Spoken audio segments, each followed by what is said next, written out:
자, 지금 더민초가 그 민주당 초선 의원 모임이죠? 네, 맞습니다. 네, 이 더민초에서 주한 미국 대사관을 방문을 해서 조셉 윤 그 대사 대리를 면담했다고 합니다. 네, 방금 전에 같이 갔다가 지금 마치고 바로 오는 길입니다. 예. 광화문 미국 대사관을 직접 찾아서요. 저희 지금 조지아 사태나 이렇게 일련의 트럼프 행정부가 한국을 대하는 동맹국이라고 하지만 도저히 동맹국을 대하는 모습으로 보기 힘든 정말 너무 함부로 대하고 있거든요. 예. 거기에 대한 항의 서한을 공식적으로 전달을 하고 왔습니다. 그리고 또 같이 면담도 하면서요. 저희가 지금 국민 감정이 많이 안 좋다. 그리고 미국이 계속 이런 식으로 함부로 해서는 이거는 옳은 방향이 아니다라는 예. 강한 항의의 뜻을 전달했습니다. 그리고 그 자동차 차별적 관세 그 이야기도 좀 이야기하셨나요? 네, 여러 가지 얘기들을 같이 나눴고요. 사실 뭐 자동차뿐이겠습니까? 지금 오늘 우리 이재명 대통령님께서 페이스북에 자율적 자주국방이라는 아주 강한 어조까지 쓰셨습니다. 예. 전방위적으로 서로 호혜적인 관계를 만들려고 하는 것이 아니라 수탈적 관계를 만들려고 하는 것 같기 때문에 예. 거기에 대해서 강한 저항감을 가지고 있고, 이게 우리나라에만 이러고 있는 게 아니거든요. 캐나다, 뭐 EU, 일본 할 것 없이 미국이 그동안 미국을 동맹으로 생각했고 우방으로 생각했던 나라들에 대해서 하나같이 다 함부로 하고 있습니다. 예. 과연 미국이 이게 맞나? 저는 미국이 이렇게 하면 미중 패권 다툼에서 매우 불리해질 거라고 생각합니다. 어느 누가 미국을 신뢰할 수 있겠습니까? 지금 보면요, 도리어 인도 같은 경우에 인도 모디 총리는 미국 트럼프가 전화했을 때 5번, 6번 안 받고 그냥 무시해버렸잖아요. 예. 그러고 나니까 도리어 인도 달래기 들어가고, 지금 일본이 어떻게 보면 가장 그동안 굴종적으로 가장 앞장서서 백기 들고 납작 엎드렸잖아요. 그랬죠. 예. 그 일본이 제일 크게 박살이 나버렸지 않습니까? 누가 미국을 믿을 수 있겠습니까? 이제 미국에게는 협조적으로 하면 할수록 더 함부로 한다라는 경험이 학습되고 있습니다. 미국이 이렇게 해서는 본인들에게도 안 좋을 거예요. 그런 부분들 좀 의견도 전달을 드렸고요. 뭐 동맹관계라는 게 호혜적이어야 된다고 생각합니다. 일례로 우리가 지금 마스가 프로젝트를 제안을 했지 않습니까? 예. 근데 마스가 프로젝트 뭐 보기에 따라 좀 다르지만 미국의 힘은 해군력에서 나오고 있어요. 근데 미국이 그 해군력을 유지할 수 있는 조선업이 없습니다. 근데 이 조선업은 탄탄한 제조업 기반이 있어야 하는데, 우리 대한민국에서도 한진중공업이 과거에 필리핀 수비에 진출했다가 결국 3점 가까운 손실만 보고 철수를 했어요. 단순히 공장을 간다고 되는 문제가 아니라 기반 산업까지 다 갖춰줘야 되는 문제라서 미국은 더 이상은 뭐 조선업을 살릴 수 없다. 이거는 전문가들이 다 공통적으로 동의하고 있는 부분입니다. 자, 그럼 미국 해군은 어떡할 것인가? 미국에서 아무리 이지스함을 찍으려고 해도 1년에 한두 척 못 찍어냅니다. 하지만 중국은 마음먹으면 200척, 300척 찍어내는 조선업 캐파를 갖고 있어요, 이제는요. 예. 그러면 서로 호혜적인 동맹이라면 미국 안에서만 미국 군함을 만들 수 있다는 존슨법을 개정을 해서 동맹국에서도 만들 수 있다로 법 개정을 하게 되면, 예를 들어서 우리나라에서 미국 이지스함을 건조한다면 우리나라도 좋고 미국도 해군용을 지킬 수 있겠죠. 한 예로요, 이지스함 한 척을 건조하는데 대한민국에서 건조하면 2조 원이면 됩니다. 그중에 예. 1조는 미국의 첨단 방산 장비가 들어온 돈 1조, 선박 건조 비용 1조에서 2조면 돼요. 하지만 미국에서 지으면 4조가 들어갑니다. 2배네요.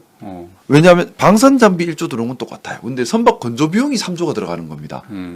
그런데 이것도 돈만 이렇게 드는 건 뿐만 아니라 찍어낼 수 있는 캐파가 다른 거예요. 미국은 4조 들어서 한 척 찍는데 우리는 2조밖에 안 드는데 수십 척을 만들 수 있는 거예요. 그러면 미국의 해군력을 지키기 위해서 한국에 발주하는 게 당연히 맞죠? 그뿐만 아니라 미국에도 도움이 돼요. 뭐냐 하면 4조 들어서 한 척 찍으면 방산 매출은 1조밖에 안 나왔잖아요. 근데 우리나라에서 2조로 해서 10척을 지었다. 그러면 미국 방산 매출은 10조가 나오는 거잖아요. 미국은 첨단 방산 업체를 더 키울 수 있는 겁니다. 우린 조선업으로 부흥을 할 수 있는 것이고, 사실 이렇게 서로 간에 호혜적인 길을 찾아야 하는데 예. 지금 그게 아니라 무턱대고 미국 다 가지고 와라. 자기들이 어떻게 하지도 할 수도 없으면서, 그러면서 안 되니까 야 3,500억 불 현찰로 꽂아. 이건 수탈이거든요. 예. 그러니 미국에서 호혜적인 동맹 관계를 관리를 해야 한다. 그게 미국에도 좋은 거고 또 동맹국도 같이 갈 수 있는 이유가 되는 거죠. 이렇게 미국이 수탈적으로 가면 우리가 동맹을 같이 갈 이유가 뭐가 있습니까? 하나도 없죠. 이렇게 가면요. 그래서 좀 그런 부분에 대해서 강하게 항의를 했습니다. 특히 우리나라의 국민들에 대해서 함부로 했습니다. 조지아 사태 용납할 수 없는 일입니다. 쇠사슬로 발을 묶었습니다. 너무나 분개한 그런 일이고요. 여기 대해서 제대로 된 사과조차 없고 도리어 큰 소리를 내고 있습니다. 여기 대해서 미국은 정말 이렇게 해서는 안 된다. 우리 국민들이 정말 화나고 분개하고 있다. 이걸 정확하게 좀 의사전달을 했고요. 와싱턴에 즉시 누락 없이 전달해 달라. 그걸 좀 강하게 요청했습니다. 예. 이와 관련해서 이재명 대통령이 그 로이터 통신과 인터뷰를 했더라고요. 네네. 내용인즉슨 방금 말씀하신 대로 3,500억 달러 그 대미 투자를 현금으로 할 경우 한국은 1997년 IMF 외환 위기에 올 수 있다라고 이재명 대통령이 좀 강한 어조로 이렇게 말씀하셨어요. 대통령님께서 이 정도로 얘기했다고 하는 것은 대통령님께서 할 수 있는 가장 강한 어조라고 생각합니다. 그렇죠. 예. 뭐 우리 일반인이 아니기 때문에 사실은 말의 품위와 말의 무게를 생각할 수밖에 없지 않습니까? 그래서 근데 이 정도로 얘기하신 건 정말 강하게 얘기하신 것이고 저는 필요한 얘기를 정확하게 하셨다고 생각합니다. 예. 말 그대로 이건 수탈이에요. 일제 수탈 못지않은 수탈입니다. 이걸 그대로 눈 놓고 당할 수는 없고요. 또 미국이 어떻습니까? 지금 보면 준다고 해서 거기서 멈추지를 않습니다. 추가 요구 계속 예. 들어갑니다. 그리고 사기꾼들이 사기칠 때요. 이 비교할 바는 아니긴 한데 좀 다르긴 한데 사기 피해자들이 계속해서 돈을 넣는 이유가 뭐냐면 매몰 비용 때문에 그래요. 처음에는 1억 들어갔거든요. 근데 1억을 손해보기 싫어서 5천만 원을 더 넣고요. 1억 5천 원 손해보기 싫어서 또 1억을 더 넣고 이렇게 들어가거든요. 우리가 무리해서 예를 들어 3,500억 불을 만약에 미국에 지급했다. 미국이 다음 요구가 온다. 그때는 넣은 돈이 아까워서라도 또 끌려갈 수밖에 없게 됩니다. 그렇죠. 그래서 저는 네. 절대 함부로 이거 끌려가서는 안 된다 생각하고요. 그리고 세계 시장에 미국만 있는 건 아닙니다. 아메리카도 있고요. 남아시아도 있고 유럽도 있고 많이 있습니다. 예. 이 돈이면 우리의 산업을 더 지킬 수 있는 돈이고 또 우리 국민들께서 정말 피땀 흘려 밤낮 없이 일해서 마련한 우리 소중한 국부입니다. 이 국부를 절대 함부로 유출해서는 안 된다. 그런 생각이고요. 미국의 강한 면모를 보일 때는 강하게 면모를 보여야 한다는 생각입니다.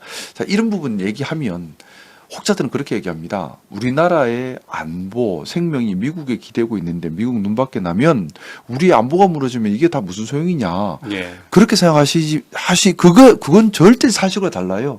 1953년에 한국전쟁 끝날 때는 미국이 아니면 우리나라의 안보를 지키기 어려웠던 것도 맞죠. 북한이 너무나 힘이 셌고 또 우리가 너무 약했기 때문에. 하지만 지금 2025년입니다. 우리나라의 국방력은 세계 5위 수준이고요. 예. 북한은 경제력, 국방력 다 무너졌습니다. 그리고 북한에 핵이 있으니까 북한 핵무기 우리한테 쓰려고 한 것도 아닐 뿐만 아니라 북한이 지금 전쟁을 일으키려는 목적도 아니고요. 그리고 정말 그 핵무기가 우리에게 위협이 된다면 우리도 핵 개발을 하면 되는 겁니다. 우리가 핵 개발 안 하고 있는 이유는 미국이 핵 우산을 제공하기 때문인 건데 미국이 핵 우산을 제공 안 하겠다. 그럼 우리 핵무기 개발해야죠. 그때는요. 우리 자위를 위해서라도 필요한 겁니다. 자, 그리고 지금은 주한미군이 한국에 있는 것이 우리나라가 필요해서라기보다는 미국 본인들이 필요해서 있는 거예요. 미국은 이미 미국 국방부 장관 헤그세스가 몇 차례에 걸쳐서 얘기를 했습니다. 주한미군이 북한 막으로 있는 거 아니다. 예. 북한은 한국이 알아서 막아라. 미국은 미국 본토를 지키고 중국을 견제하는 데만 집중하겠다. 주한미군 그래서 있다. 그래서 나오는 말이 전략적 유연성이란 말이 나오는 겁니다. 주한미군이 대만으로 갈 수도 있고 딴 데로 갈 수도 있고 막 돌아다닐 거다. 근데 그러면서 요구하는 것이 뭐냐. 이 미군의 전략적 유연성에 한국도 동맹으로 참여해라. 이게 무슨 말이냐 하면 주한미군 주둔 비용 우리가 다 대고 한국군도 미국 따라 보조부대로 같이 움직이라는 건데 이거는 정말 우리 대한민국 국군은요, 우리 국민과 우리 국가를 보호하기 위해 있는 거지, 주한미군을 지켜주려고 있는 게 아니에요. 예. 지금 미국의 요구는 경제적으로는 수탈이고, 군사적으로는 안보를 도리어 위협에 빠뜨리게 하고 있는 요구를 하고 있는 겁니다. 그래서 대통령께서 페이스북에 자율적 자주국방이라는 강한 표현을 쓰신 겁니다. 고 노무현 대통령님 당시에 우리가 자주국방을 얘기할 때 협력적 자주국방을 얘기했습니다. 그보다 예. 더 한 단계 나아간 것이거든요. 왜 이런 표현을 쓸 수밖에 없느냐? 더 이상 미국에 끌려갈 수 없는 상황이기 때문에 그렇습니다. 우리 대한민국 그렇다고 우리가 다른 나라와 함부로 협력 안 해서는 안 해도 된다는 얘기는 아니에요. 협력은 해야 합니다. 하지만 더 중요한 것은 중심을 잡고 현명하게 슬기롭게 또 우리 자부심과 또 우리 국부와 국가의 힘을 어떻게 쓰는 것이 국민을 보호하는 것인지 합리적으로 생각해야 됩니다. 절대 사대주의적으로 흘려서는 안 된다는 생각입니다. 네, 그렇군요. 역시 그 외통위로 가시더니 또 깊이가 다르신 것 같습니다. 말입니다. 자, 이번에는 그 내란 전담 재판부 이야기 해보도록 하겠습니다. 네. 잘 아시는 것처럼 출발은 한덕수 전 총리의 영장이 기각되면서 네네. 민주당에서 내란 전담 재판부 설치를 요구했습니다. 네네. 그런데 사법부에서는 법원장 회의까지 열어가면서 사법부의 그 독립 권한을 침해하는 거다라고 반발을 했고, 그렇게 되자 그 한정혜 그 정책위원장은 그러면 서울중앙지법 형사합의부에 내란 전담 재판부를 두면 될 거 아니냐. 굳이 뭐 내란 특별 재판부를 설치할 필요 없이라고 이야기를 했습니다. 그리고 실제로 세월호 때인가요? 그때 이제 전 정부에서 또 내란 특별 재판부를 설치하기로 했으니까 이건 앞뒤에 맞지 않느냐라고 이렇게 하고 있는데 정작 법원에서 내놓은 게 딱 하나 있습니다. 그 직위원 재판부에 판사 한 명 증원해가지고 내란 그쪽은 직위원 쪽이 맞고 그 다음에 일반 사건은 판사 한 명한테 주면 되는 거 아니냐 이렇게 나왔는데 어떻게 보십니까? 죄송합니다. 네. 세 가지 점을 말씀드리고 싶습니다. 첫 번째는요, 전담 재판부잖아요. 예. 법원을 어떻게 조직할 것인가는 법원 조직법으로 정하고 법원 조직법을 만드는 곳은 국회입니다. 자, 두 번째요. 그러니까 위원 소지 자체가 좀 이상한 거죠. 예. 그리고 두 번째로 이 내란이라는 사건의 중요성입니다.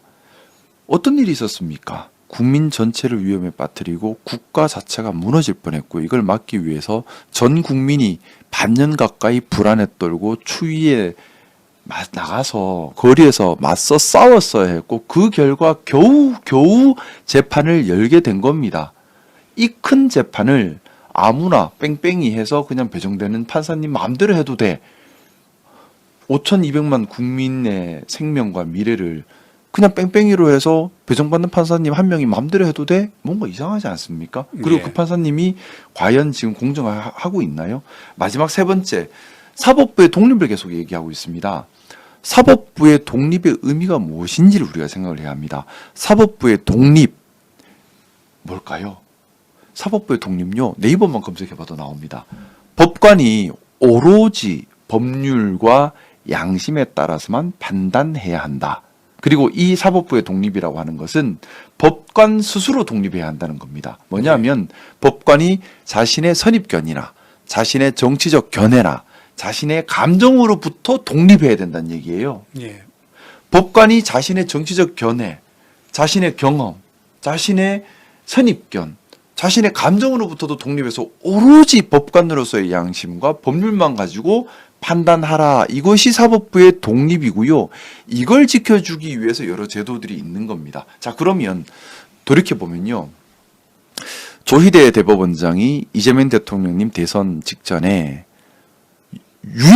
진짜 유례가 없는 일이에요. 예. 9일 만에 파기환송. 그리고 그 파기환송 결정문에 보면 일부 소수 의견이 대법관 판사님들이 적습니다. 어떤 취지냐? 우리 기록 제대로 못 봤어요라는 취지를 적어놨습니다. 그렇죠. 예.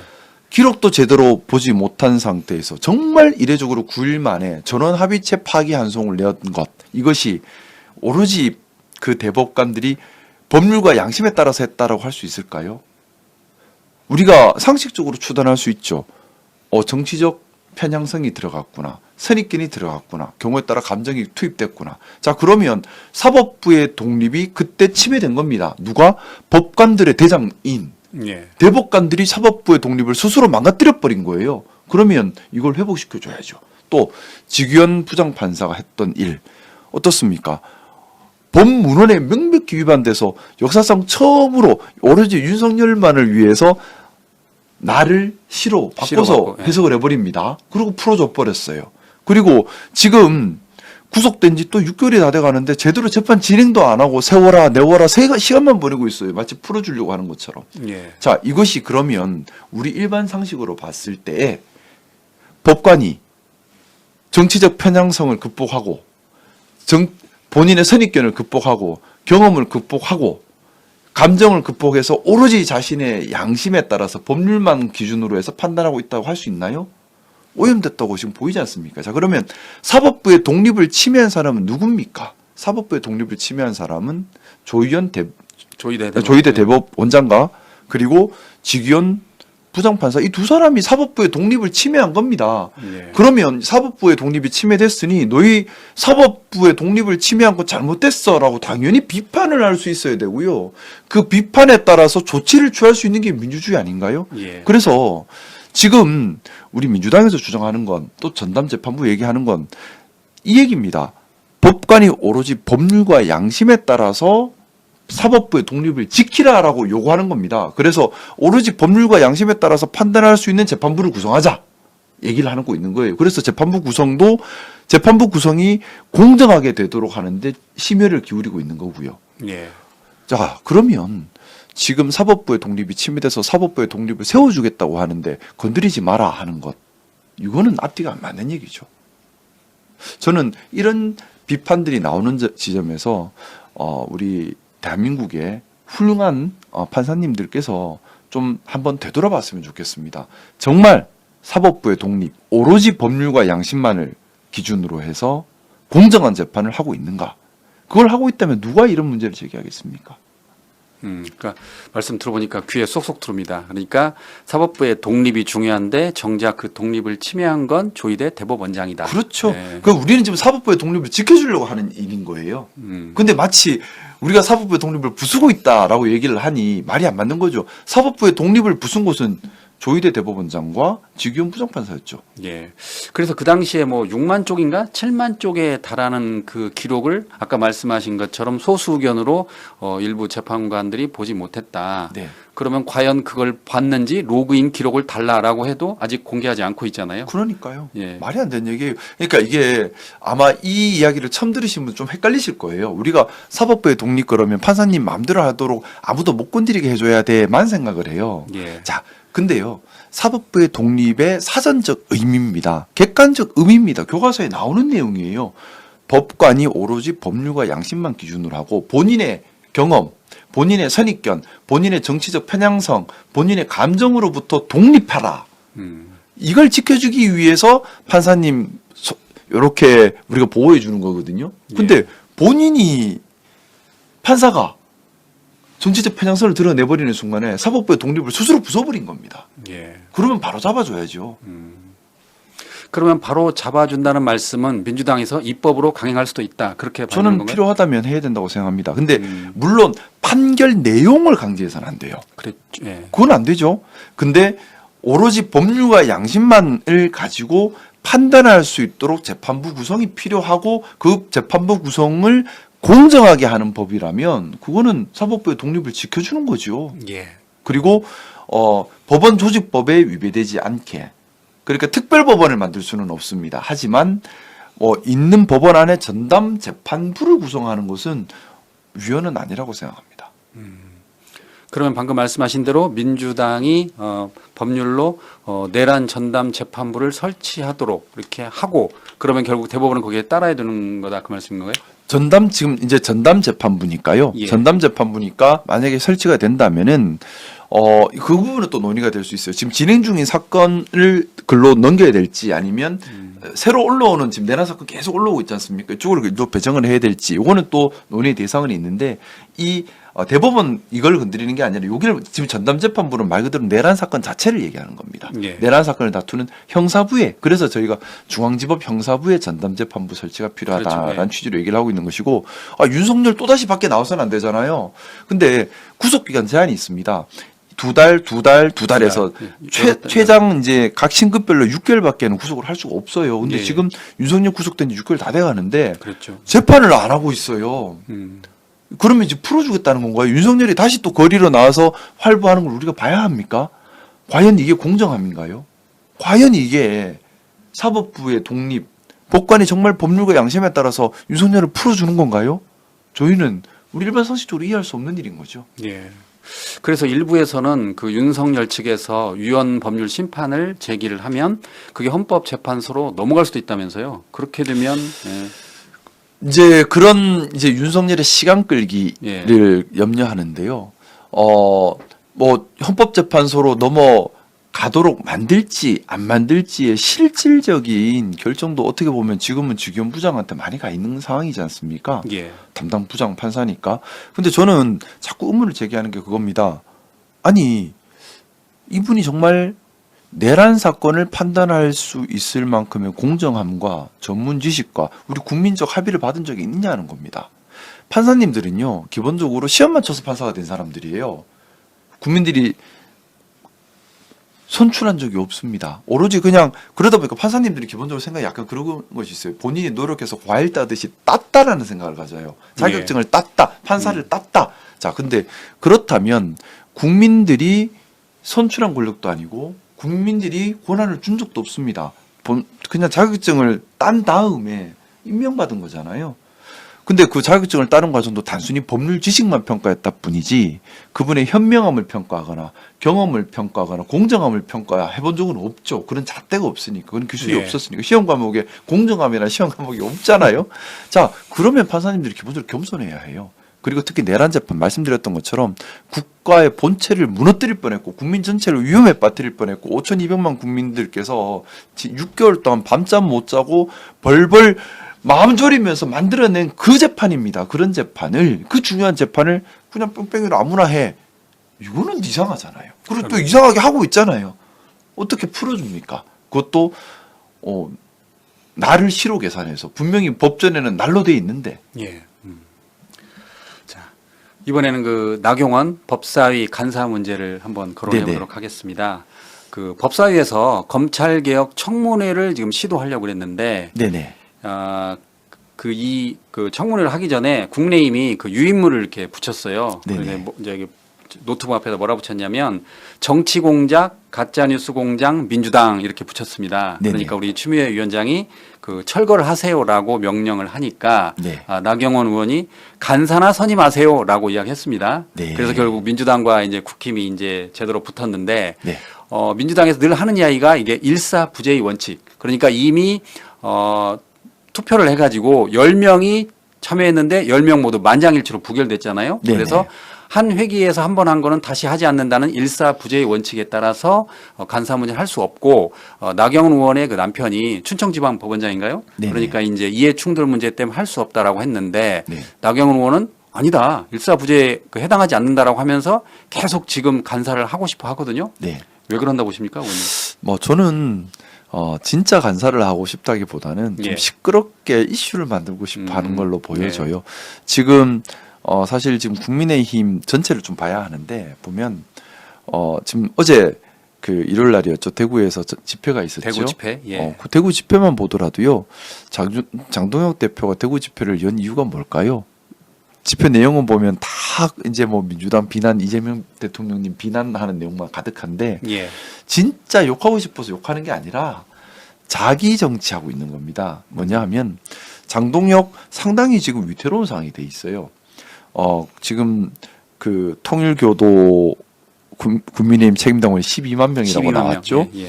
신천지에 이제 정광훈 목사 쪽하고 또 뭐 강성 유튜브 쪽하고 다 합치면 더 많겠죠.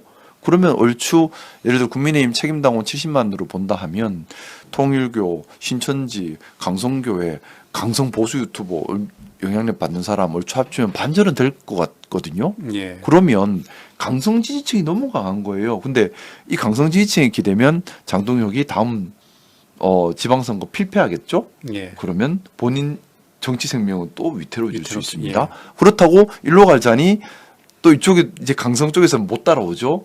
또 지금 국민의힘 원내 의원들도 이제 기득권 싸움이 이미 들어간 것 같아요. 치열한 당권 싸움 중이에요. 국민의힘은. 그래서 예. 뭐 친한계라고 불리는 파와 여러 이제 친윤파와 강성파. 근데 거기서 장동혁은 자기 지분이 없어요. 예. 어디도 자기 지분이 없어요. 그러다 보니 지금 보면 마치 뭐 그냥 혼자 개인적인 추정이긴 하지만 장동혁 대표는 본인 말고 다 그냥 다쳐라 하는 것 같아요. 그러다 보니 공선동 의원이 구속될 때도 신경도 안 쓰잖아요. 지금 뭐 이번에 통일교 명단 나온 것도 저는 생각에 장동혁 대표가 묵시적으로는 용인한 것 같아요. 사실은 강하게 네. 저항했으면 확보하기 힘들거든요. 그래서 장동혁 대표는 마치 다 그냥 경쟁자 다 죽어라. 그럼 나 혼자 남으면 나 맘대로 할 수 있지 않느냐. 그래도 국민의 30%는 우리를 지지한다. 난 그걸 가지고 내 맘대로 할 거야라는 전형적인 좀 그런 모습이 아닌가라고 추정을 하고 있는데 예, 예. 나경원 의원도 비슷한 것 같아요. 뭐냐면 본인의 존재감을 지금 자꾸 보여야 된다는 강박관념을 가지고 있고 내년 서울시장 선거 관련 서울시장 선거 또는 당권 싸움이죠. 싸움. 그래서 국민의힘은 저는 진단하기를 당권 경쟁 내용이 치열하게 벌어지고 있는데 그게 어떻게 표출되느냐? 거칠게 시끄럽게 민주당과 싸우는 형태로 표출되고 있을 뿐이지 사실은 민주당과 싸우고 있는 것이 아니라 자기들 간의 당권 싸움 중인 겁니다. 예. 자신이 그래 나경원은 자기의 존재감을 자꾸 드러내야 되는 거예요. 존재감을 드러낼 수 있는 제일 좋은 게 상임위에서 막 악다구리 쓰고 떠드는 거고 장동혁은 장외 집회에서 와 사람 이만큼 모았습니다 보여주는 거고 서로 그런 당권 싸움하고 있는 거로 보여집니다. 그러면 아까도 제가 질문 드렸지만 나경원 외에는 카드가 없는 건가요? 국힘에 이 카드가 있을 텐데. 나경원 본인이 시끄럽게 등장하고 싶은 거죠. 예. 다른 카드가 있다 하더라도 나경원이 등장 못하게 막겠죠. 어. 그래서 원래는 이 정도 되면 상식적으로 나경원을 내리고 다른 카드가 올라가야 될 텐데 그러니까요. 나경원 예. 본인이 절대 용납을 안 할 겁니다. 국민의힘 당내 싸움이라니까요. 그래서 당내에서 나경원 그럼 안 되겠다. 다른 선수 올리자. 안 돼. 무조건 내가 할 거야. 가서 나경원 고분고분 사실은 조용히 설득할 수도 있는 노릇이고 협상할 수도 있는 노릇인데 그런 거 안 하잖아요. 그러니까요. 예. 그냥 가서 시끄럽게만 하고 더 자극적인 말만 합니다. 일단 그러면 국민의힘 70만 책임당원 중에 아까 말씀드렸던 이쪽으로 분류되는 사람이 얼추 40만 명이 된다면 이분들 눈에는 나경원 잘 싸우네로 보일 수도 있거든요. 예. 뭔가 좀 그런 걸 노리는 게 아닌가라는 생각이에요. 근데 그러면 법사위에 다른 카드도 아까 있을 수 있잖아요. 말씀드린 것처럼. 네네. 근데 그 사람들은 그 국민의힘 의원들은 왜 내가 이렇게 국민의힘 법사위에 간사하고 싶다 그 목소리를 안 내는 거예요? 눌린 건가요? 나경원한테 눌린 것 같습니다. 힘 세네요, 나경원. 힘이 센 것 같아요. 근데 참 이런 모습 보면서 예. 도대체 국민을 위한 정치가 어디에 있나라는 의문을 또 제기할 수밖에 없는 거예요. 예. 법사위가 그렇게 자기 이름을 알리기 위해서 자기가 싸움자라는 걸 보이기 위한 자리인가요? 아니 정치인이 싸움하는 사람이에요. 정치인은 국민을 위해 일을 하는 사람이에요. 그러면 묵묵하게 하지만 꾸준히 열심히 일 잘하는 모습을 보여서 국민들을 잘 받드는 결과를 내야지 어떻게 돼서 일하려는 마음은 요만치도 없고 시끄럽게 자극적으로 싸우는 모습만 보여서 뭔가 강성 지지층만 끌어모으려고 하는 이게 과연 공인으로서의 자격이 있는 사람인가 하는 의문이 듭니다. 그러니까 실제로는 나경원 의원 쪽에서도 이게 일사부재의 원칙이 위배된다는 걸 알고 있었겠죠. 당연히. 몰라서 저러지는 않을 거예요. 예, 더군다나 또 이게 법률가 출신이잖아요. 네네. 그리고 국민의힘도 다 알고 있을 텐데. 예. 그냥 시끄럽게 하고 싶은 겁니다. 자꾸 시끄럽게 하면 카메라 한 번 더 나오니까 예. 시끄럽게 하면 지지층이 얼굴 한 번 더 어필할 수 있으니까 그것 예. 때문에 자꾸 시끄럽게 하는 건데 예. 그로 인해서 결국 우리가 해야 될 일들이 방해받고 있죠. 법사위에서 해야 될 일들이 정말 많습니다. 지금 그러니까요. 검찰청 폐지 관련해서 우리 공소청, 중수청 준비 빨리빨리 해야 되고 세부적인 조율도 해야 되고 또 얼마나 모든 법안들은 또 법사위로 가서 한 번 또 법안 심사를 한 번 더 받지 않습니까? 그렇죠. 네. 법안 밀려 있는 게 산더미 같아요. 지금 나라가 급박하고 해야 할 일들이 많은데 일은 하지 않고 자기 이름 석자 내는 데만 집중한다면 저는 국민들을 배신하고 있는 행위라고 생각합니다. 그런 예. 행위는요. 예. 공직에 있을 자격이 없지요. 그래서 지난번에 우리 의원님께서 그 개인 유튜브 채널에 보니까 국민의힘은 결국 해산돼야 된다라고 이렇게 말씀하셨어요. 제가 국민의힘을 해산을 얘기하는 이유는요. 대한민국 정치의 건강함을 해치고 있기 때문입니다. 이렇게 일을 해야 되는데 발목 잡는 것도 문제거니와 또 저는 보수 진보를 기능으로 본다고 누차 말씀을 드렸는데 보수의 기능, 헌법을 수호하고 사회를 통합시키고 사회의 원칙과 공정함을 지키는 기능은 민주당이 잘 수행을 하고 있습니다. 예. 문제는 국민의힘이 이렇게 극단적인 구구적 모습을 극단적인 개인 철저하게 자기 욕심 정치, 자기 자리 욕심 정치를 해버리니까 어떤 문제가 생기냐면 이런 국민의힘의 폭주를 막기 위해서 국민의 이제 정상적인 민주정을 지키기 위한 나머지 정치 집단들이 다 하나의 목소리를 낼 수밖에 없게 되잖아요. 예. 그러다 보니까 진보가 위기에 빠져버리는 겁니다. 진보라는 것은 시대 정신을 고민해서 창의적인 발전적인 개혁과 혁신, 도전 노력을 해 나가는 건데 예. 그러면 우리 민주당도 하다 보면 좀 모자란 점도 있고요. 개선해야 될 점도 있죠. 또 우리가 받아들인 원칙 중에도 고쳐야 될 점도 있고요. 특히 AI 혁명 시대를 맞이해서 여러 도전적인 과제들을 많이 아젠다 발굴해서 발전적으로 제시를 해야 되는데 그게 진보의 기능인데 지금 진보가 기능을 못하는 거예요. 그 기능을 잘못하다가 보면 국민의힘이 살아날까 싶어서 예. 그래서 역설적으로 대한민국 정치에서 진보의 목소리가 거의 사라져 버렸습니다. 저는 이게 걱정되는 거예요. 그러면 진보의 목소리를 살려내기 위해서는 국민의힘이 이제 역사의 뒤안길로 사라져 버려야지 보수의 기능은 우리 민주당이 잘 수행을 하고 있으니까 그래서 제가 생각하는 진보의 기능, 예를 들어 뭐 녹색당, 환경의 가치를 드높이는 것, 뭐 AI당 같은 당이 만들어져서 AI와 인간의 미래에 대한 고민과 새로운 성찰을 제시하는 것, 뭐 여러 가지 이런 노력들이 일어나야지 사회가 발전하지 않겠습니까? 우리 사회가 너무 정체되어 버렸어요. 예. 국민의힘이 저렇게 수구적 모습, 또 자기 기득권만 지키려고 하는 못난 모습을 보임으로 인해서 우리 사회가 정체되어 버렸다는 안타까움이 있습니다. 네, 그렇군요. 자, 이번에는 그 심우정 전 검찰총장 이야기를 해보도록 하겠습니다. 그 내란 특검이 그 조사를 했는데 잘 아시는 것처럼 주기현 판사가 이제 구속 취소를 하니까 심우정 검찰총장이 즉시 항고를 이제 포기했잖아요. 그래서 네네. 그와 관련해 조사를 했고 그다음에 또 심우정 전 검찰총장이 12월 3일 내란에 가담했다라는 의혹도 지금 받고 있습니다. 어떻게 보십니까? 심우정 전 총장의 미래를. 이제 수사를 하면서 뭐 많은 것들이 밝혀질 거라 생각하는데 우리 그냥 상식적으로 생각을 해봐요. 상식적으로 생각해 보면 윤석열의 권력 기반은 어디였을까요? 검찰이었죠. 예. 그리고 그러면 윤석열 권력 기반의 수장이 누군가요? 심우정 심우정. 검찰총장이었습니다. 자, 그러면 심우정은 어떤 사람일까요? 과연 검찰총장에 자연스럽게 갈 수 있는 사람이었나요? 그간에는 지금 인천지검에서 그쵸? 출발했다고 하잖아요. 네. 자칫 형사 피의자가 될 뻔한 분이다라는 보도도 여러 번 나왔지 않습니까? 예. 그럼 어떻게 보면 자격 미달인데 그 자리에 앉힌 겁니다. 그러면 자격 미달인 사람을 자신의 권력 기반의 수장의 자리에 앉혔다. 그러면 뭔가 의도가 있을 수밖에 없고 특별한 충성을 하려고 할 수밖에 없다라고 보는 게 상식적이지 않겠습니까? 예. 그리고 실질적으로 당시 민정수석이나 등등등을 통해서 여러 가지 의심스러운 점들이 지금 나오고 있고요. 그리고 가장 의심하는 결정적인 대목이 검찰총장이 왜 비화폰을 지급받습니까? 예. 검찰총장은 비화폰 지급 대상도 아니고요.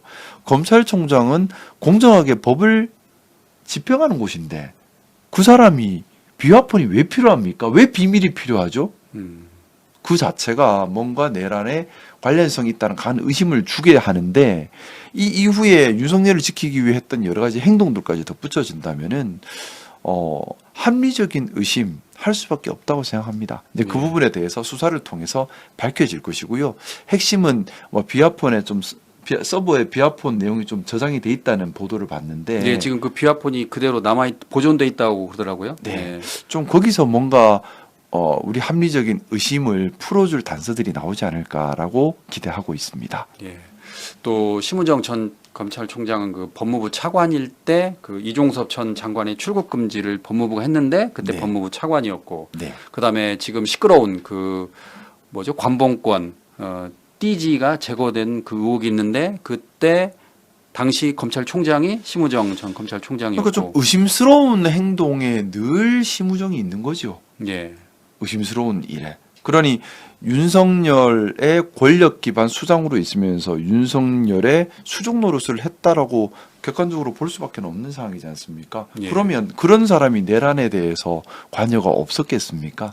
당연히 관여가 있다고 볼 수밖에 없고요. 또 계엄이 이루어지면은 검찰이 해야 될 역할이 있잖아요. 체포해서 처단하고 하는 이런 불미스러운 일이 정말 있어서는 안 되는 일들이 벌어질 텐데 그걸 포장하는 일이 검찰에서 하는 일이 되지 않습니까? 예. 이 사람은 감옥에 보낸다. 왜냐하면 강압 수사하고 이런 것들. 자, 그런 걸 준비 당연히 했겠죠. 또 어떻게 풀어나갈 것인가는 여러 가지 계획들이 있었을 것이라고 저는 의심이 돼요. 이제 그런 의심되는 부분들을 특검에서 면밀히 밝혀주기를 바라고 있습니다. 일부에서는 그 딸 문제도 언제 해결되냐 막 이렇게 궁금해하시더라고요. 그러니까 국립외교원에 이제 채용 자격이 안 됐잖아요. 그러니까 당시에 석사 학위 소지자였는데 그 심우정 전 검찰총장의 딸이 석사 학위 예정자였는데 어떻게 이제 국립외교원 그 기간제 연구원으로 채용됐느냐 뭐 그 부분. 뭐 만약에 그 과정에서 본인의 권력을 사용을 했다면 그것도 범죄가 되겠죠. 예. 근데 그냥 사용 안 하고 품위 있게 있었을 것이라고는 생각지 되지가 않아요. 너무 지금 나타나고 있는 것들이 보면 너무 기본적인 원칙도 지키지 않았던 것들이 많아서 근데 정작 본인은 전혀 개입하지 않았다라고 이야기했습니다. 그건 수사해 보면 나올 네. 일이라 생각합니다. 우리가 함부로 뭐 추단할 수 있는 건 아닌데 근데 의심은 가죠. 예. 의심은 너무나 많이 가죠. 그 뭐 채용 담당자가 석사 졸업자와 석사 졸업 예정자도 구별을 못 하겠습니까? 그러니까. 우리도 구별하는데요. 근데 다시 한번 말씀드리지만 정작 본인은 전혀 개입하지 않았다라고 주장을 했습니다. 그 그래서- 말을 믿을 수는 없고요. 예. 이제 만약에 그렇게 부인했음에도 불구하고 제가 드러난다면 더 괘씸죄가 들어가겠죠. 안 그래도 뭐 조사를 17시간 받았다고 하는데 예, 예. 그중에 5시간 넘는 시간이 본인이 직접 읽어보는 수사 시간이 아니라 본인이 검사하는 시간이었다 하더라고요. 예. 들어보니. 그 근데 법률가니까 이제 누구보다 꼼꼼하게 다 읽어보고. 그러니까 네. 지금 뭐 마음 졸이는 거예요. 음. 있는 대로 얘기했으면 그만큼 5시간이라 꼼꼼하게 볼 필요가 있나요? 아, 예. 역시 변호사 출신이라 의원님이 잘하십니다. 그런 내용을. 네. 예.